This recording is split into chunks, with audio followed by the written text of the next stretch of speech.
नमस्कार, स्वागत है आप सबका राजनीति के इस अखाड़े में। मेरा नाम है अजय सेतिया। मित्रों, राहुल गांधी गुरुवार को हरियाणा के नूंह में थे,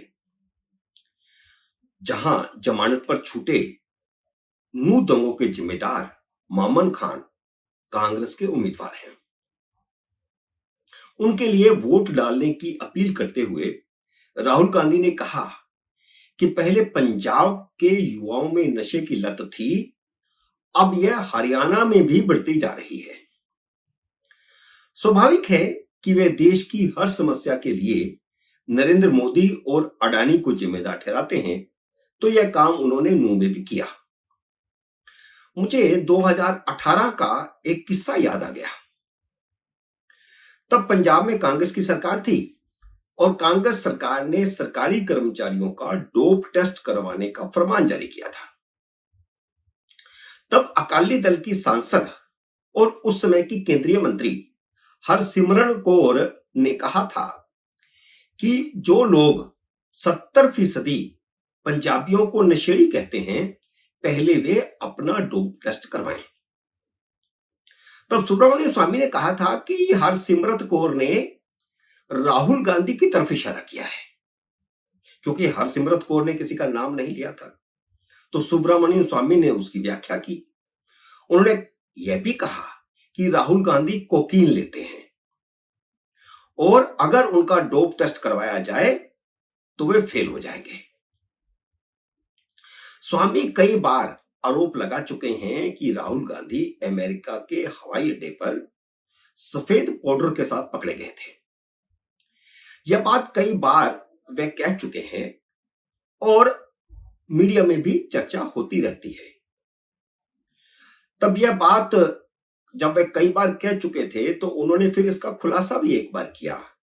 उन्होंने कहा कि अटल बिहारी वाजपेयी ने जॉर्ज बुश को संदेश भेजकर राहुल गांधी को छुड़ाया था, यानी उनको एयरपोर्ट पर डिटेन कर लिया गया था और तब सोनिया गांधी के कहने पर ब्रजेश मिश्रा ने किया। यह सारी कहानी कई बार सुब्रमण्यम स्वामी सुना चुके हैं और इस पर कांग्रेस कई बार उनको कोर्ट में भी ले जा चुकी है, लेकिन कोर्ट में किसी भी मामले में कोई भी नतीजा अब तक नहीं आया।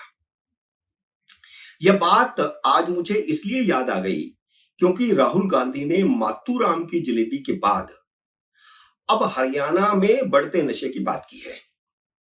राहुल गांधी जब नूंह में नशे की बात कर रहे थे, उससे 2 घंटे पहले दिल्ली में भारी मात्रा में कोकीन पकड़े जाने की खबर आई थी।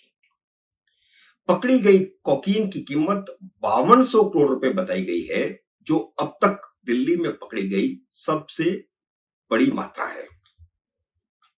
और जिसके गोदाम से कोकीन पकड़ी गई है और जिसे गिरफ्तार किया गया है, वह कांग्रेस का कार्यकर्ता नहीं बल्कि दिल्ली प्रदेश कांग्रेस का नेता है। उसका नाम है तुषार गोयल और वह पिछले 2 साल से यूथ कांग्रेस के आरटीआई डिपार्टमेंट का चेयरमैन है। जबकि राहुल गांधी नूंह में बता रहे थे कि अडानी के पोर्ट से हेरोइन पकड़ी गई। तुषार गोयल के दीपेंद्र हुड्डा के साथ और 24 घंटे राहुल गांधी के साथ रहने वाले कांग्रेस के संगठन महासचिव केसी वेणुगोपाल के साथ फोटो सोशल मीडिया पर वायरल हो रहे हैं। जिस गोदाम से कोकीन पकड़ी गई है वह दिल्ली और हरियाणा के बॉर्डर पर है और तुषार गोयल का दीपेंद्र हुड्डा के साथ फोटो वायरल हो रहा है। अब बाकी आप खुद समझो कि हरियाणा के युवकों को नशेड़ी कौन बना रहा है, नशे का व्यापार कौन कर रहा है। फिर राहुल गांधी ने अमेरिका में मिले उन हरियाणवी युवाओं का जिक्र किया जो हरियाणा की बेरोजगारी के कारण कई देशों से होते हुए चोरी छिपे अमेरिका पहुंचे थे। अब जो उन्होंने रूट बताया है वह पूरी तरह फर्जी लगता है, लेकिन अमेरिका में कोई चोरी छिपे घुस सकता है, यह कहकर राहुल गांधी ने अमेरिका का तो मजाक उड़ाया ही है, भारत की भी बदनामी की है। राहुल गांधी के भाषण की समीक्षा करना बहुत बड़ी पहेली को सुलझाने जैसा है और यानी बहुत मुश्किल है। जैसे उन्होंने कहा कि अग्निवीर का पैसा अडानी के खजाने में जा रहा है, बीजेपी संविधान को खत्म करना चाहती है, आरक्षण खत्म करना चाहती है। यही दोनों बातें उन्होंने लोकसभा चुनाव में भी कही थी। अब तक तो वे गलत साबित हुई हैं। जबकि अमेरिका में खुद कहकर आए हैं कि हम समय आने पर आरक्षण खत्म कर देंगे, जबकि नरेंद्र मोदी हरियाणा में बार बार कह रहे हैं कि वह जब तक हैं तब तक आरक्षण खत्म होने का सवाल ही पैदा नहीं होता, वह आरक्षण खत्म नहीं करेंगे, नहीं करने देंगे। पर इसमें सबसे बड़ी मुश्किल बात यह है, जो मुझे समझ नहीं आई है, आपको आई हो तो जरूर बताना, कमेंट बॉक्स में जाकर के लिखना कि आपको यह बात समझ आ गई। राहुल गांधी ने कहा है कि अमेरिका में जो हरियाणवी युवक पहुंचे वे 50-50 लाख रुपए का कर्ज लेकर के वहां पहुंचे हैं।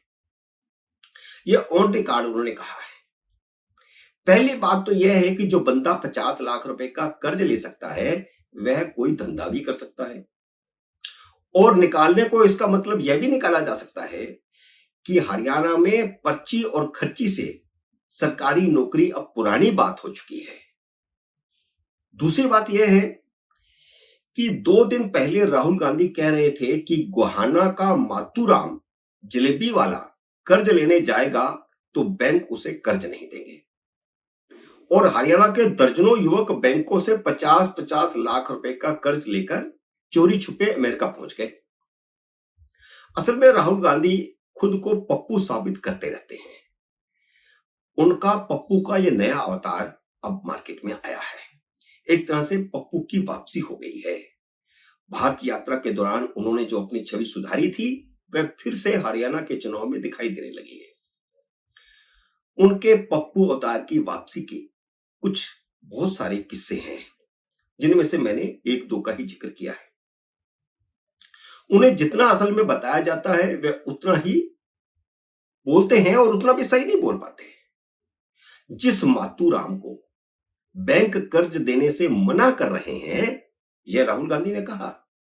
उन्होंने जवाब दिया कि राहुल अगर मातूराम वहां जाएंगे तो उन्हें कर्ज नहीं दिया जाएगा। वह मातूराम 40 साल पहले मर चुके हैं।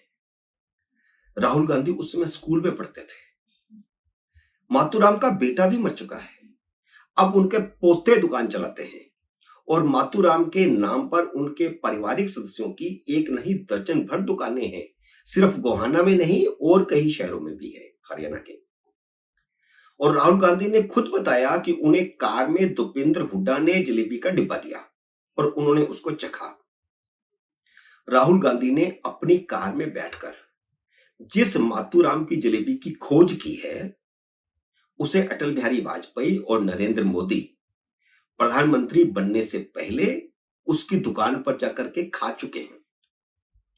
चौधरी देवीलाल एक नहीं अनेक बार वहां जाकर के जलेबी खा चुके हैं, और भी मिठाइयां वहां की बहुत मशहूर हैं, वे भी खा चुके हैं।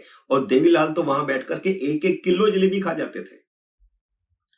यहां तक कि परवेज मुशर्रफ जब भारत आए थे तो अटल बिहारी वाजपेयी ने उनके लिए, उनके स्टाफ के लिए और उनके साथ जो मीडिया आया था उन सबके लिए मातूराम की जलेबियों के 50 डिब्बे गिफ्ट किए थे। और राहुल गांधी ने आज मातूराम की जलेबी की खोज की है, और उनका ज्ञान इतना है कि उन्हें यह भी नहीं पता कि जलेबी गरम गरम और तुरंत खाई जाने वाली मिठाई है। उसे डिब्बा बंद करके निर्यात नहीं किया जा सकता, क्योंकि वह खट्टी हो जाती है। और एक ही व्यक्ति कारखाना खोले और वह सब जगह देश में भेजे और विदेशों में निर्यात करे, जबकि देश में जगह जगह जलेबी बनती है, ताजा लोग खाते हैं। उन सबका तो रोजगार चौपट करके मातूराम को देना चाहते हैं, जो इस समय स्वर्ग में है। मित्रों, उम्मीद है मेरा ये वीडियो आपको पसंद आया होगा। इसे लाइक और शेयर कीजिए। अगर आपने मेरे YouTube चैनल को अब तक सब्सक्राइब नहीं किया तो कृपया सब्सक्राइब करके अपना आशीर्वाद दीजिए।